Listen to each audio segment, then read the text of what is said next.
ফায়াকুলু ইয়া লাইতানি লাম উতা কিতাবিয়া, হায় আফসোস আমাকে যদি আমার কিতাব আদৌ না দেওয়া হতো, ওয়ালাম আদরি মা হিসাবিয়া, আমি যদি আমার হিসাব নিকাশ না জানতাম।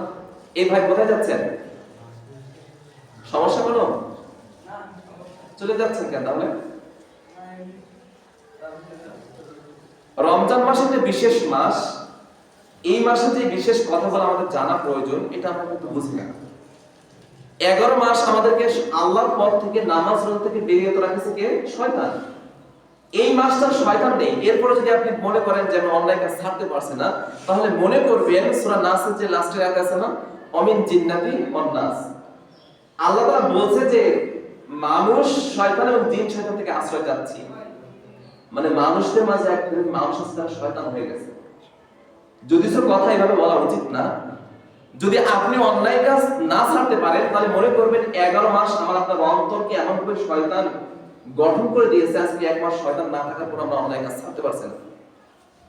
জুমার দিন আজকে একটা বিশেষ খুব গুরুত্বপূর্ণ দিন। আপনি একজন বড় মানুষ, আমি একজন বুঝবান মানুষ, আমি কেন জুমার দিনে এসে হেলায় কাটাবো? আমি কেন এখানে এসে 30টা মিনিট মানে চুপ করে থাকতে পারবো না? আমাকে কেন গাইডলাইন দেওয়ার জন্য একজন মানুষ লাগবে যে আমাকে বলবে যে ভাই চুপ করেন? কেন লাগবে? বরঞ্চ আমাকে বুঝ হয়ে বার হয়েছে, আমাদের তো জ্ঞান হয়েছে, আকল হয়েছে। আপনাকে যদি এখন আমাকে থামানো লাগে যে ভাই কথা বলেন না জুমার টাইমে, তাহলে তো শয়তান আমার আপনার অন্তরকে তার নিজের মতো করে কন্ট্রোল করে নিয়ে নিয়েছে। অমিন জিন্নাতি ওয়ান নাস, মানুষদের মাঝে এক শ্রেণীর মানুষ আছে যারা শয়তানি করে। আপনি দেখবেন এই রমজান মাসে দেখবেন যারা মানুষ মিথ্যা কথা বলতেছে। এখন কি শয়তান তাকে ওয়াসওয়াসা দিচ্ছে? বলেন, শয়তান কি আছে? শয়তান নেই। আল্লাহ রাসূল সাল্লাল্লাহু আলাইহি ওয়াসাল্লাম বলেন যে ইযা জা রমাযান ফুতিহাত আবওয়াবুল জান্নাহ ওয়া মুল্লিকাত আবওয়াবু জাহান্নাম ওয়া সুফিয়াতাতিশ শায়াতিন। এই যে জিন শয়তান যারা আমাদের খারাপ কাজের জন্য উদ্বুদ্ধ করে, এই শয়তানকে আল্লাহ সুবহানাহু বন্দী করে রেখেছে। তাহলে আপনি বলতে পারেন যে ভাই যে ওই মানুষটা যে মানুষটাকে হত্যা করছে, ওই মানুষটাকে হত্যা করার জন্য কে উদ্বুদ্ধ করলো? বলেন তো কে উদ্বুদ্ধ করছে? আমার অন্তর, নফস।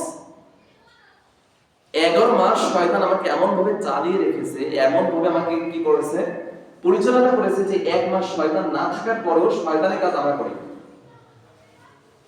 কিছু মানুষ আছে যাদের কাছে দেখবেন শয়তান কখনো আসে না। শয়তান আসে না, সত্যিও শয়তান আসে না। শয়তান কিছু মানুষের কাছে যায় না, কেন জানেন? শয়তান নিজেই বলে যে ওর কাছে তো যাওয়ার প্রয়োজন নেই, আমি যে কাজগুলো উদ্বুদ্ধ করতাম সে আগে থেকে করে রাখে, সুতরাং ওর কাছে যাওয়ার প্রয়োজন নেই। কিন্তু একজন ভালো মানুষকে শয়তান ধোঁকা দেয় বলো না, জানে? দৈনিক 1000 বার। আল্লাহ রাসূল সাল্লাল্লাহু আলাইহি ওয়াসাল্লাম এটাই বলছেন যে ফাকি ওয়া আহাদু আশাদু আলা শাইতানি মিন কুল্লি আবিদি। একজন খারাপ মানুষের কাছে শয়তান একবারও যায় না, কিন্তু একজন ভালো মানুষের কাছে শয়তান দিনে 1000 বার যায়। আপনাকে বলবে শয়তান এসে, ভাই রমজানের খুতবা চলতেছে তো কি হয়েছে, একটু পরে যাই। ইমাম সাহেব 5 মিনিট বেশি খুতবা লাগাবে, একটু পরে যাই। জুমার মাত্র আযান দিয়েছে, এখনো নামাজের মেলা দেরি আছে। শুধুমাত্র গিয়ে লাস্টে রুকুতে ধরলেই রাকাত হয়ে যাবে। রুকু ধরলে গিয়ে যাবে বলেন তো জুমার নামাজ হয়ে যাবে। আবার এমন ভাবে আপনাকে ওয়াসওয়াসা দিবে যে আপনার দৈনিক 5 ওয়াক্ত সালাত আদায় দরকার নেই। জুমার দিন গেলে বাকি যে দিনগুলো নামাজ আছে সব মাফ হয়ে যাবে গুনাহ। 11 মাস আমার মসজিদে আসার কোনো প্রয়োজন নেই। রমজান মাসে শুধুমাত্র এসে কান্নাকাটি করে নিজের পাপ মিটিয়ে নিব, আবারও 11 মাস চলতে পারবে এই সুবাদে। এটা আমাকে আপনাকে শয়তান ওয়াসওয়াসা দিয়ে রেখে দিয়েছে, যার কারণে শয়তান আজকে নেই, যার পর আমরা কি করতে পারি না, খারাপ কাজ করতে পারি না। এই বিশেষ মাস পেয়েও আমরা কি করতে পারি না, নিজেদের অতীত জীবনে ভুল বেয়াদবিগুলো কি করতে পারি না, ক্ষমা নিতে পারি না। আল্লাহ রাসূল সাল্লাল্লাহু আলাইহি ওয়াসাল্লাম বলেন আইনান লা তামাসসুমান নার, আইনান বাতাত মিন খাশিয়াতিল্লাহ ওয়া আইনান বাতাত তাহরু ফি সাবিলিল্লাহ। দুই প্রকার চোখ, যে চোখে কখনোই জাহান্নামের আগুন স্পর্শ করবে না। আমি বারবার এই হাদিসটা এতবার বলি, কেন জানেন?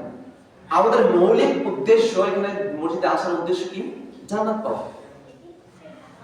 আপনি দেখেন, নিজের কাছে প্রশ্ন করেন যে আমি কেন মসজিদে এসেছি, তো দেখবেন যে আল্লাহকে সন্তুষ্ট করার জন্য। কেন আল্লাহকে সন্তুষ্ট করব? আল্লাহ পরকালে আমাকে জান্নাত দিবে। মানে দিন শেষে একটা ফলাফল আছে, সেই ফলাফল কি? জান্নাত। আজকে আপনি মসজিদে আগে ভাগে গোসল করে, সুন্দর কাপড় পরে, পায়ে হেঁটে মসজিদে এসেছেন, উদ্দেশ্য কি? জান্নাত। জাহান্নাম থেকে যেন আমরা মুক্তি পাবো, এই জন্য। এটাই মৌলিক উদ্দেশ্য, আর এটা মৌলিক উদ্দেশ্য হওয়া উচিত। কিন্তু অনেক সময় আমাদের উদ্দেশ্য থাকে যে আমি যদি মসজিদে না যাই, মানুষ আমাকে বলবে যে জুমার নামাজে তোমরা সালাম দিচ্ছ, এই জন্য মসজিদে আসে কিছু মানুষ। তো যারা আমরা মসজিদে এই